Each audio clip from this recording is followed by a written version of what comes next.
বাংলাদেশ জাতীয়তাবাদী দল বিএনপি কেন্দ্রীয় নির্বাহী কমিটির বন ও পরিবেশ বিষয়ক সহ সম্পাদক কাজী রওনাকুল ইসলাম টিপু বলেছেন, ফ্যাসিস্ট হাসিনা যেসব অপকর্ম করেছে তা থেকে আমাদেরকে বেরিয়ে আসতে হবে, অন্যথায় জাতির আশা আকাঙ্ক্ষার প্রতিফলন ঘটানো সম্ভব হবে না।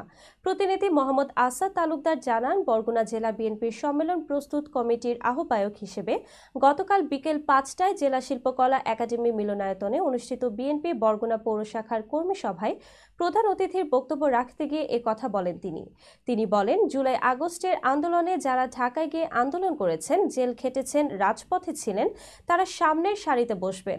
স্বৈর শাসকের অধীনে নির্বাচনে যারা অংশ নিয়ে বহিষ্কৃত হয়েছেন তাদের বহিষ্কারাদেশ প্রত্যাহার করা হলে সভায় উপস্থিত থাকতে পারবেন, তাছাড়া থাকতে পারবেন না। বরগুনা পৌর বিএনপির সাবেক সভাপতি ও পাবলিক প্রসিকিউটর আলহাজ মোহাম্মদ নুরুল আমিনের সভাপতিত্বে অনুষ্ঠিত সভায় প্রধান অতিথি হিসেবে বক্তব্য রাখেন বিএনপি কেন্দ্রীয় নির্বাহী কমিটির বন ও পরিবেশ বিষয়ক সহ সম্পাদক কাজী রওনাকুল ইসলাম টিপু।